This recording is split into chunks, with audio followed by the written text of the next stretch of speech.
Hello, everyone, and welcome back to the Allegiant AI for Business podcast. I'm joined today by my colleague Jill. Hi, Jill.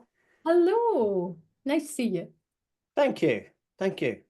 Listeners, just imagine if you could fine tune your business offer with the precision of a master craftsman. Effortlessly, see, easier for me to say, effortlessly adapting and evolving your message so that it attracts your ideal client. That's using the power of AI and what we're going to talk about today. We're going to dive into how the fact it's not just a buzzword, but it can be a tool that can really make a difference to your business. Okay, refine your message, streamline your service, and maximize your impact. Doesn't matter whether you're a coach or a consultant or a roofer or a finance person, this all is going to apply to you. And we want to show you some practical steps again of how you can actually use that. So strap in. It's going to be a good one. Definitely, definitely. So, welcome everybody. Nice to see you all. Really, we've talked a little bit about why you need to define and really refine your offer. Why do you think that is crucial, Martin, for the business success? I think there's so much going on nowadays with marketing. There's so much messaging that cutting through all that noise is really what's going to make a difference and make it a cost-effective and a time-effective thing for your business to do. So, common mistakes that businesses make are just being too generic in their messaging, trying to Mm, message to everybody, which is effectively the same as messaging to nobody. So yeah. we're talking about focusing your message. Yeah, and I think about that as well. And it made really, when I started thinking about this, it really made me think about my offer and actually what is the problem? What is the crux of the problem that I'm trying to solve? And I think sometimes we get so caught up in I want to make this, or I want to sell this service, or I want to do this for people. Actually, turning that around and thinking, what is their problem and how do I help solve that? And so you're fulfilling their need rather than doing what you want, you're doing what they want. Yeah, no, it's a crucial point. And um, previously, it's not always easy to know, well, what is it that people's problems are? The people you've already got an existing relationship with your existing customers, you've probably got a good idea. But again, unless you're constantly polling them and finding out not necessarily a precise idea, but the people you haven't met yet, that's Mm. quite tricky. And that's again where, there are possibilities now to find out that sort of information, to identify when we talked before about ideal clients, Mm. what is their pain point, like you just said? Because Yeah. if you can solve that, you're on your way to a successful business. Yeah, yeah. And when we're thinking about why it matters, well, I think yeah, you're talking about the ideal clients again, and I think having that idea of where it helps you price point as well your offer, doesn't it? Because if you're there's a difference in how you market and what your product is to high-end clients than there is to mass produced clients as well, isn't there? Yeah, and we're starting to talk about personalization. Mm. We have these buzzwords all the time, hyper personalization and all that. And all that really means is, I mean, we're used to the emails that go out that go, Dear Jill, Dear Martin, as opposed to Dear Sir or whatever. Yeah. But it's taking it much more beyond that, Mm. and actually you've got a whole bunch of potential clients. You could send them all the same communication, but wouldn't it be that much better if you could actually personalize every single communication, not just with their name, but some details about, that are relevant to how you can help them best. And that's the whole point that now 2025 we can really start to do that. It used to be the big guys would do that anyway. And if you're the size of Amazon or whatnot, you'll all know, that they can do stuff like that, but they've got millions of pounds. What about us normal businesses, that don't have that? Now we've got the opportunity to do the same thing, and that's what's so exciting about this. Yeah, I mean that's where we can really bring AI into it. So let's think about that a little bit. How can we bring AI into to giving our customers that personalization, and what do we need to have? That's a Uh, great question. So, I mean, the first step really is having some idea of who your customers are and are likely to be. mm, Um, Now, if you've got no idea about that, at least having some idea of who your potential competitors are, because now we can research. Well, what are they doing, and how are they achieving what they're doing? And is there a way that we can do that better? mm, So that's one of the things that you could do. And then when we're talking about these are the sort of clients I think we've got, um, you know, there are other ways of doing it, but I mean, we ourselves, we've developed a tool that will allow you very simply to put in that sort of information and get an answer back that breaks down things like, well, this is who you should be aiming at. This is likely to be their pain points. These are mm, the sort of things that would help them to make decisions. And once you've got that information, then you can start using further tools that will customize your communications with them with those things in mind. So, you're trying to find ways to help people. And in doing so, obviously, that's hopefully going to be successful for your business as well. Yeah, and I think the last time we talked about what we were working on with the ideal client avatar generator, we talked about how you could use that to target things in, communication in your website, in your blogs, on your socials and things like that. But the other aspect of that that you've just touched on there, Martin, is that you can use that um basis to formulate even better prompts if you're starting to use AI for your communication. So, for example, if you know that your client is whatever, a lawyer who's 20 to 50, young ambitious lawyer and stuff like that, you can start integrating that into any prompts you're writing for AI, and you can say, act as a marketer and generate this whatever communication for this avatar that you want to do. And you can start really digging into that, and how can I communicate them, help leverage the AI to use to communicate with them at an even deeper level than we could if we were just making it up in our heads, I think. Yeah. And, people say to me sometimes, oh, yeah, but the stuff that comes out of AI all looks the same. It's all very generic, and you can tell it's all AI generated. And 18 months ago, 100% I'd agree with you. Last Mm, year, 50% I'd agree with you. This year, if you're doing it right, yeah. it's getting harder and harder to tell because Mm, I mean, it's like anything, there's the old adage about, rubbish in, rubbish out. Um, the more you can actually put the inputs to be very refined and very specific to what you're trying to achieve, the better the stuff comes out.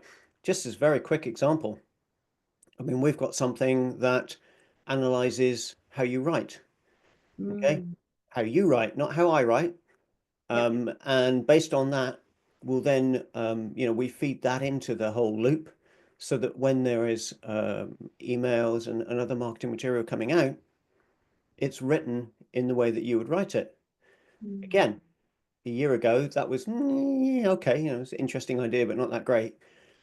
Now it's really quite surprising. You're like, wow, that's fantastic.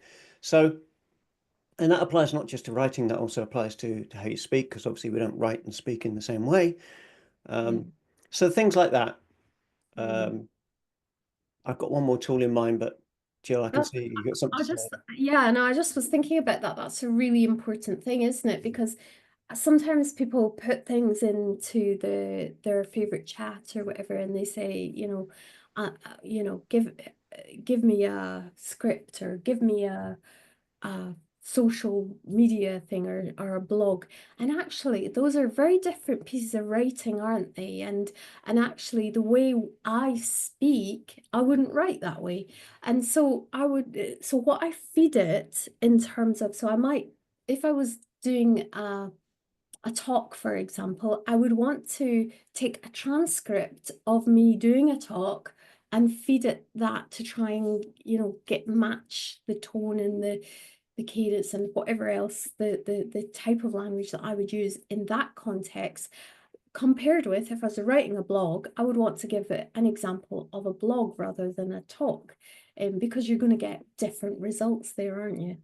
Very much. I mean, if I take you as an example, and you didn't know I was going to do this, neither did I till about 10 seconds ago. But um, last week you said to me, "Oh yeah, that's smir, S-M-I-R." I'm like, Yeah. Now I've never seen you write the word smir, and I suspect you probably don't generally, and certainly not in client communications. But you used that when you were speaking. And for everyone listening or watching to this podcast, so first person who can come back and tell me what actually is smir, okay, we'll give you a little prize. So there you are. Let's Good see plan. Good see plan. who gets there first. Uh, I, it, it does exist.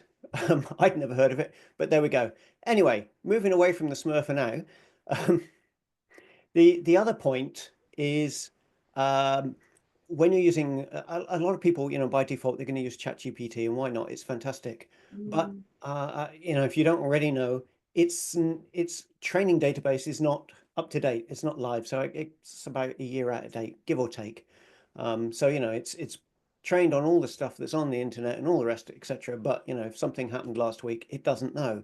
It's not a real lifetime system. However, there is another product called Perplexity that tries its very best to be more or less real time in terms of the information it's got access to. So if you use that tool to then do your research as to what's going on in the world, what my competitors up to, etc., combine that with your messaging in your tone of voice, you're really starting to build something, that sets you apart from generic AI. And that's what we're trying to, just give you some helpful advice or whatnot on things that you can think about doing. yeah. The other thing that just since we're talking about tools is that Perplexity have now just integrated DeepSeek. Is it DeepSeek? I'm always getting these names mixed up, There's but two, is there? DeepSeek, DeepMind, the one that isn't Chinese. yeah, no, it is the one that's Chinese that they've Yes, taken, isn't sorry. it? Open source one that they've taken and they've integrated in it. And I think that's probably a lot. We use chats, GPT, because we've kind of started down that road. Will we always do that? Maybe not.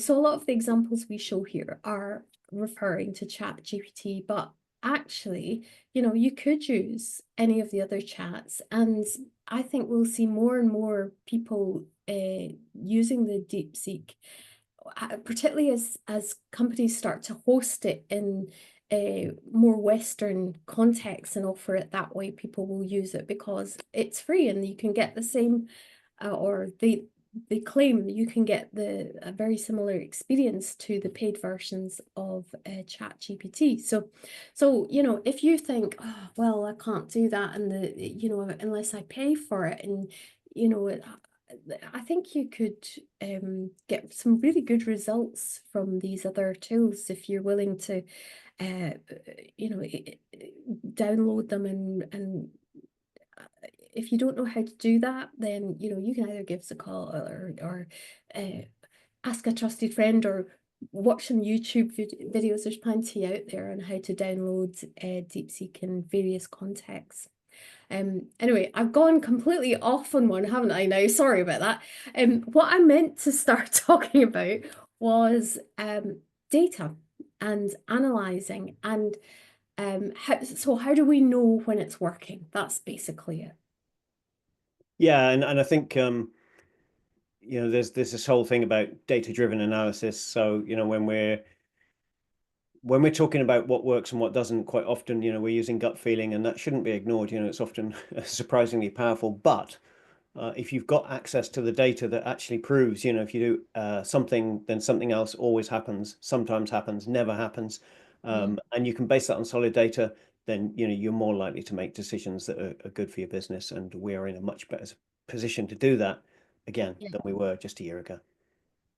Yeah, I think that's right. And I think I heard a quote that you can't market your way out of a bad product. And so if you've got data that is showing you that it's just not working, you've got two choices. Is it the marketing or is it the products that's the issue? So you're going to have to set up some things that to make sure, and the AI tools can help you do that by asking the right questions. So again, that's how do you, I've heard people asking, when do I give up on a product if it's just not shifting? Is it that I don't have the right marketing agency? Is it that I'm not doing enough blogs? Is it that I'm not, my profile's not high enough? Or is it just a bad product or a product that it's not the timing for it in the market? So there's a lot of things that a lot of these threads you can now pull together much, much more easily by using these chat tools. Yeah, it's a great point. So, I mean, we've talked about research tools, we've talked about generation of content tools, we've talked about business tools, they'll do analysis for you. So there's a variety of different tools, and the trick is, how do I actually use those Mm, melded together in the correct way to get a result that's good for my particular business? Because that's the other thing we've really tried to get across here, is that you can really personalize this down to your business. yeah. So I think, like, final words is about using a variety of tools, not just ChatGPT, um, in order to make things really work for your business. If you'd like some help with that, obviously that's something that we can do. But it's also things that, like Jill said earlier, you can do a lot of this yourself, provided you've got enough time to do it. Jill, any final thoughts on this? Um, I suppose one of the things that I was thinking was that we haven't really given as many solid examples this time as we usually do, have we? Um, and I don't know if it's worthwhile just uh thinking of a couple of examples. So, for example, um, how could you use these things to sort of define your products? And I think one of them is, when would you use it? If you were thinking about either repositioning your services, so maybe you're trying to look at a new target audience or a new market, uh, or a new product itself, that would be really useful to have. Or if you're trying to look in different niches and how you think your products might be received in those niches. So I just wanted to give a little bit of a practical use case scenario and just say, you know what, go and give it a go, have a go at it. If you get stuck, you can drop us a message. We can give you a few pointers if we can. But I say, like, get into it. That's what it's about. It's all about just giving it a go, isn't it? Absolutely, yeah. And I mean, one thing you alluded to earlier is, you know, the giving it a go. Start off with ChatGPT or any of the other chat products. There's several different ones, and they all have a free version and a paid version. From a business point of view, personally, I always recommend the paid version, but you can start with a free one and have some experimentation, and then take the output from that and put it into, I mean, we mentioned Perplexity before, for example, for doing your research once you've actually, crafted what it is that you're trying to find out. Yeah. So yeah, uh, give it a go, and good luck. And before you give it a go, like, subscribe, hit the button that says, we'd like to know about some more episodes, because Yeah. hopefully you And found this useful. Let us know. comments as well, like, what is it? What are you doing with this stuff? Tell us what you're doing, because we'll be really inspired by what you're doing, and hopefully you can get some inspiration from us too. Fantastic. Mutual inspiration. That's a great way to end. Thank you very much, Jill. And guys, we will see you next time. Take care. Um, Bye-bye.